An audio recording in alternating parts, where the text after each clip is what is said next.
नमस्कार, स्वागत है आपका हमारी कहानी में। सुकन्या पढ़ी लिखी समझदार आज के ज़माने की लड़की। लोगों के अनुसार वो दिखने में ठीक ठाक थी।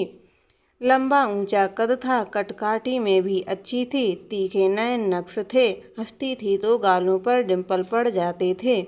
बस उसका सांवला रंग इन सब पर हावी था। हमारे सामाजिक मापदंडों के हिसाब से सौंदर्य परिपूर्णता के लिए जो सबसे ज़रूरी होती है वो गोरा रंग, वो सुकन्या के पास नहीं था।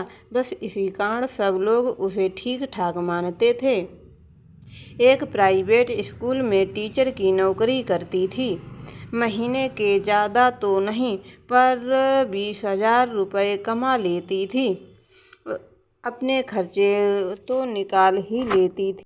सकते हैं कि वो एक आत्मनिर्भर लड़की थी। ये अलग बात है कि माता पिता उसकी कमाई के पैसों से खर्च नहीं करते, बल्कि वो पैसे तो एक सेविंग के तौर पर उसके पास उसके अकाउंट में इकट्ठे हो रहे हैं। सुकन्या अपने माता पिता सुधा और केशव जी की बड़ी बेटी है। वहीं उससे छोटे 2 भाई और अनुज और प्रमोद हैं। दोनों अभी अपनी पढ़ाई कर रहे हैं। माता पिता उनके लिए रिश्ता देख रहे हैं, पर बात कहीं ना कहीं जाकर अटक ही जाती है। कहीं दहेज ज़्यादा होता है तो कहीं लड़की का नौकरी पेशा होना पसंद नहीं आता, कहीं पर उसका सांवला रंग आड़े आ जाता तो कहीं पर गोत्र की अड़ जाता। लड़का चाहे खुद काला कलूटा हो, लेकिन लड़की तो गोरी चिट्ठी ही चाहिए। और कोई बात आड़े आती ना आती पर लड़की आत्मनिर्भर है, ये बात मन में कहीं ना कहीं बैठ जाती, फिर रोड़ा लगा जाती रिश्ते में। भला एक आत्मनिर्भर लड़की क्यों भारतीय सास सुनेगी और कोई सास अपने पेट को क्यों कम होने देगी। बस होने से पहले ही रिश्ता ना हो जाता। आज सुकन्या का जन्मदिन है। वो आज 28 साल की हो चुकी है। जब सुकन्या वापस स्कूल से लौटी तो देखा उसकी ममता बुआ आई हुई हैं। सुकन्या ने प्रमाण किया कि चुपचाप कमरे की तरफ रवाना हो गई। जब से सुकन्या ने जवानी की दहलीज पर कदम रखा था, तब से रिश्तेदारों से थोड़ी दूरी ही बनाकर रखती थी, क्योंकि माता पिता से पहले जवान बच्चे रिश्तेदारों की नज़रों में सबसे पहले आते हैं। बेटी जवान हो गई है, शादी करोगे कि नहीं, बस यही सवाल हर कोई पूछता है। सुकन्या का इस तरह अपने कमरे में चले जाना ममता बुआ को अच्छा नहीं लगा। आखिर उन्होंने अपनी भाभी सुधा को टोक ही दिया। भला ये भी कोई बात हुई भाभी? सुकन्या आई और सिर्फ प्रणाम करके अपने कमरे में चली गई। ऐसा नहीं कि थोड़ी देर अपनी बुआ के पास भी बैठे। आज उसका जन्मदिन था तो हम तो आशीर्वाद ही देने आए हैं, पर आजकल के बच्चों को कहाँ बड़े लोगों के साथ बैठना पसंद है। ममता बुआ को नाराज देखकर सुधा जी ने बात संभालने की कोशिश की। अरे नहीं जीजी, ऐसी कोई बात नहीं है। वो भी स्कूल में थक जाती है, इसीलिए आते ही अपने कमरे में चली जाती है। सुधा जी की बात सुनकर ममता बुआ भी तो लगते हुए बोली, हाँ तो काहे करा रही हो नौकरी? शादी क्यों नहीं कर देते हो? 28 की तो हो चली है। कब तक यूं ही आपके सिर पर बैठकर आपके टुकड़ों पर पलती रहेगी? ममता बुआ इतनी जोर जोर से बोल रही थी कि अंदर बैठी सुकन्या को भी सब कुछ सुनाई दे रहा था। सुन सुनकर उसका जी जल रहा था। एक आत्मनिर्भर लड़की की इस समाज में वाकई कोई औकात नहीं है। जी तो चाहता है कि बाहर आकर जवाब दे दो, पर फिर ममता बुआ एक बात की 10 बात सुनाती और माँ और बाबा को सब कुछ झेलना पड़ता। अभी तक सुकन्या सोच ही रही थी कि इतने में मामला बुआ ने एक और पटाखा फोड़ दिया। अरे भाभी, भैया कब तक आएंगे? आज मैं सुकन्या के लिए एक रिश्ता लेकर आई हूँ। वो भी मेरी बनारस वाली ननद है ना, उनके किसी रिश्तेदार का बेटा है। लड़का बैंक में नौकरी करता है। अच्छे खाते पीते घर के लोग हैं और सबसे बड़ी बात, उनको दहेज नहीं चाहिए। मैंने तो जब से ये सुना है बस तब से मैं तो रोज यही माला फेर रही हूँ कि अपनी सुकन्या का रिश्ता वहाँ हो जाए और मेरे भाई के सर पर से ये बोझ हटे। बेचारा मेरा भाई कब तक इसका दहेज इकट्ठा करता रहेगा।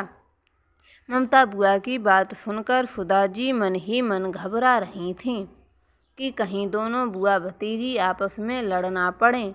जैसे ही सुकन्या को अपने कमरे के बाहर आते देखा, सुधा जी ने बात पलटते हुए कहा, अरे जीजी आप परेशान क्यों हो रही हो? ये बस अभी आते ही होंगे। जब तक आप ये गर्मा गर्म कचौरी और छंगन लाल हलवाई की ये स्पेशल जलेबी खाएंगी, आपको तो बहुत पसंद है ना? हाँ भाभी, पसंद तो बहुत हैं। सोचा था भतीजी की शादी में जी भर कर खाऊंगी। पता नहीं कौन से दिन वो शुभ घड़ी आएगी। अभी फिलहाल तो चख लेती हूँ। कहते कहते ममता बुआ 2-3 जलेबी गटक गईं। क्या जीजी आप भी? वो शुभ घड़ी आएगी तो आपको भला छंगन हलवाई की जलेबी ही खिलाऊंगी क्या? तब तो आपको सब कुछ संभालना है। सुधा जी कहे तो ममता बुआ से रही थीं, लेकिन साथ ही सुकन्या को अंदर कमरे में जाने का इशारा कर रही थीं। सुकन्या सुधा जी को घूरते हुए वापस अपने कमरे में जाने लगी तो देखा दोनों भाई भी उसकी तरफ देखकर मुस्कुरा रहे हैं। सुकन्या दोनों को घूरती हुई अपने कमरे में चली गई। थोड़ी देर बाद केशव जी भी घर पर आ गए तो सुधा की सांसों में सांस आई कि अब केशव जी सब संभाल लेंगे। आते ही ममता बुआ से बोले, अरे ममता कैसी है तू, कब आई? अच्छा समझ में आया, अपनी भतीजी को जन्मदिन की बधाइयाँ देने आई है।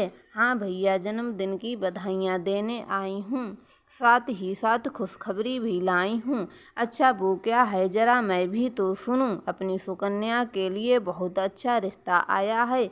मेरी बनारस वाली ननद है ना, उनके ही रिश्तेदारी में है। लड़के का नाम विपुल है और बैंक में नौकरी करता है। खाते पीते घर के लोग हैं, पैसे टके की कोई कमी नहीं है। अभी पिछले महीने मेरे जेठ जी के रिटायरमेंट पर जो हमने प्रोग्राम किया था, उसी में उसकी बुआ ने सुकन्या को देखा था और उन्हें सुकन्या पसंद आ गई। इसीलिए आगे होकर उन्होंने अपने भतीजे के लिए सुकन्या का रिश्ता मांगा है। ममता बुआ के मुँह से ये सब कुछ सुनकर केशव जी सोच में पड़ गए तो ममता बुआ ने कहा, भैया क्या सोच रहे हो, रिश्ता खुद चलकर आया है, एक बार देख तो लो। उनकी दहेज की भी कोई मांग नहीं है। क्या पता हमारी सुकन्या का भाग इन्हीं लोगों से जुड़ा हो।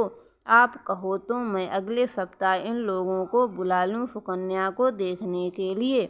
आखिर केशव जी ने सुधा जी की तरफ देखा तो उन्होंने भी अपनी सहमति जताई और केशव जी से ममता बुआ को हाँ कर दिया।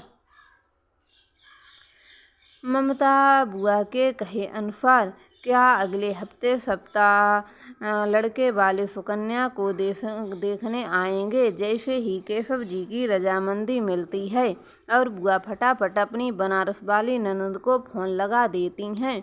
अपनी बनारस वाली ननद से बातचीत कर लो, अगले सप्ताह का डिसाइड कर लेती हैं और अगले लड़के वालों को न्योता दे देती हैं और फिर सुधा जी को बोलती हैं, भाभी अगले सप्ताह का पक्का हो गया है।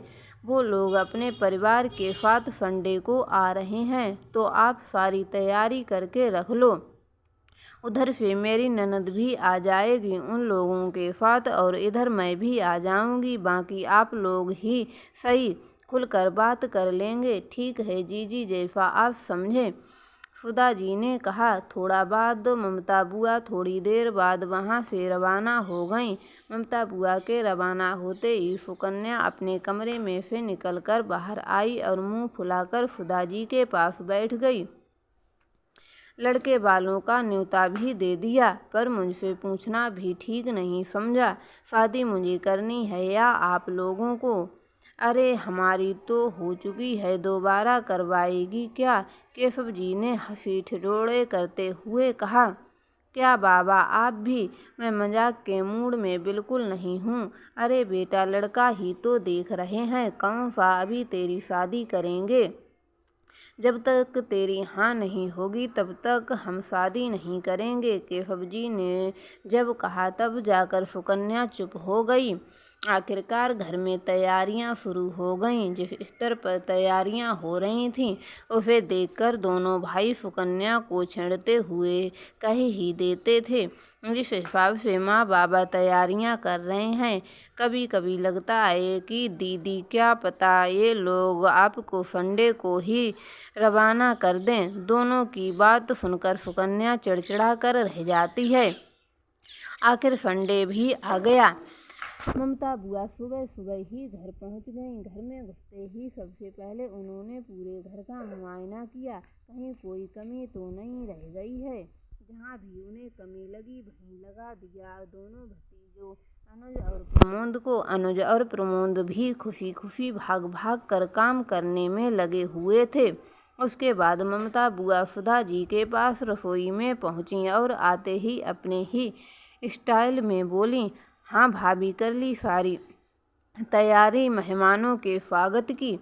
सुधा जी भी ममता बुआ की हाँ में हाँ मिलाते हुए बोली, हाँ जीजी, हो गई सारी तैयारी, पर पहले आप चेक कर लो कहीं कोई कमी तो नहीं रह गई है। अरे ये सब तो बाद में भी देख लेंगे भाभी, पर पहले उसको तो देखो जिसको दिखाना है। कहाँ है सुकन्या? दिखी नहीं घर में? अरे जीजी आती ही होगी। आज क्या है कि 1 घंटे की एक्स्ट्रा क्लास के लिए स्कूल में बुला लिया, वो भी स्कूल गई है, बस आने का वक्त हो गया। आज के दिन भी स्कूल गई क्या भाभी? आज तो रोक लेते और उससे कहो पार्लर से तैयार होकर आए। अरे पर जीजी, आपको मैं अगर पार्लर से तैयार होकर आने के लिए बोलूँगी तो कहीं उसे शक ना हो जाए कि अरे आपने उसे अभी तक बताया नहीं कि भैया पहले ही विपुल को देख आए हैं और वो भी इस रिश्ते के लिए तैयार हैं। यहाँ तक कि लड़के वालों को भी सुकन्या पसंद आई। ये रिश्ता साथ के साथ पक्का करके जाएंगे, इसीलिए सगाई की तैयारी के साथ ही आने वाले हैं। हाँ वो तो ठीक है, पर मैंने उस अभी तक वो बताया नहीं, कहीं फिर मुंह फुलाकर बैठ गई तो? अरे भाभी, मुंह फुलाए चाहे कुछ भी करे, शादी तो करनी ही पड़ेगी और इससे अच्छा रिश्ता नहीं मिलने वाला। और उससे कहो थोड़ा जल्दी आ जाए। मालूम पड़े लड़के वाले आ गए और वो अपनी पुरानी सी खटारा डुगडुगी स्कूटी को घसीटते हुए उनके सामने ही घर आ जाए। अचानक बाहर स्कूटी रुकने की आवाज़ आई तो सुधा जी बोली, लो आ गई आपकी भतीजी अपनी डुगडुगी पर। सुकन्या अपनी स्कूटी बाहर खड़ी कर घर में घुसी ही थी कि सामने ममता बुआ को देखकर बस उन्हें प्रणाम कर कमरे में जाने लगी। इतने में ममता बुआ ने कहा, मैडम जी, लड़के वालों का आने का वक्त हो गया है, इसीलिए फटाफट तैयार हो जा। हाँ बुआ, कमरे में ही जा रही हूँ, बस हाथ मुंह धोकर तैयार हो रही हूँ, कहकर सुकन्या कमरे में पहुँची ही थी कि पीछे पीछे सुधा जी और ममता बुआ भी कमरे में पहुँच गईं। उन्हें वहाँ देख कर सुकन्या बोली, अरे हो रही हूँ तैयार, थोड़ा तो सब्र करो। उसे देखकर ममता बुआ ने कहा, तो घर पर क्यों तैयार हो रही हो? पार्लर जाकर तैयार होना? अरे सिर्फ देखने ही तो आ रहे हैं, पार्लर जाकर तैयार होने की क्या ज़रूरत है? देख, इस बार हम कोई रिस्क नहीं उठाना चाहते हैं। तू चुपचाप प्रमोद के साथ पार्लर जा और वहीं से तैयार होकर आना। फिर अब सुधा जी की तरफ देखते हुए बोली, भाभी आप यहाँ क्या कर रहे हो? फटाफट से अपनी कोई ढंग की साड़ी निकाल कर दो। ये पार्लर से भी तैयार होकर आएगी, मैं प्रमोद को बुलाती हूँ, कहकर ममता बुआ कमरे के बाहर निकल गईं। अब ये क्या तमाशा है माँ? अरे बुआ है तेरी, तुझसे बड़ी हैं, अगर कह रही हैं तो कर लो, कहकर सुधा जी भी कमरे से बाहर निकल गईं। सुकन्या को ममता बुआ और अपनी माँ पर बहुत गुस्सा आ रहा था, लेकिन वो चुप रही। सुधा जी ने उसे अपनी साड़ी लाकर दी और घर से रवाना किया। बाहर प्रमोद उसका इंतजार कर रहा था। उसे देखते ही बोला, आओ दीदी, आज मैं तुम्हारा मेकअप करा लाता हूँ। हाय, हाँ, पर दीदी इतने गुस्से में क्यों? जीजाजी आ रहे तो थोड़ा फरमाओ तुम, अनुज ने कहा। चुप कर वरना मार खाएगा मुझसे, सुकन्या गुस्से में बोली तो प्रमोद चुपचाप बाइक पर बैठ गया और अनुज चुपचाप अपने काम में लग गया।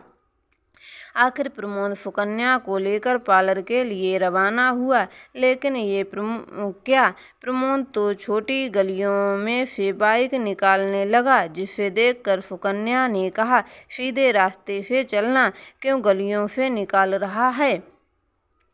लेट हो जाएंगे तो पता है ना ममता बुआ दो की चार सुनाएंगी। अरे दीदी, गलियों में से फटाफट पहुंच जाएंगे, आप फिक्र मत करो, मैं सब संभाल लूँगा।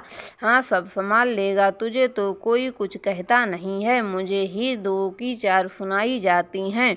अब जल्दी कर, लेट हो रहा है।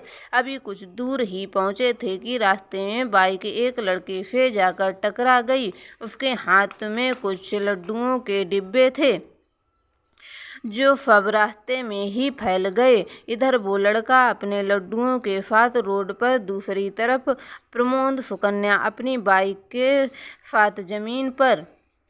क्या होगा आप आगे? क्या सुकन्या समय से घर पहुंच पाएगी? क्या वो लड़का इतनी आसानी से प्रमोद और सुकन्या को जाने देगा? क्या सुकन्या के घर पहुंचने से पहले लड़के वाले पहुंच जाएंगे? ये आपको पता चलेगा अगले पार्ट में। तब तक के लिए बाय बाय। अगर हमारी कहानी पसंद आई है तो हमारे चैनल को सब्सक्राइब करें। धन्यवाद।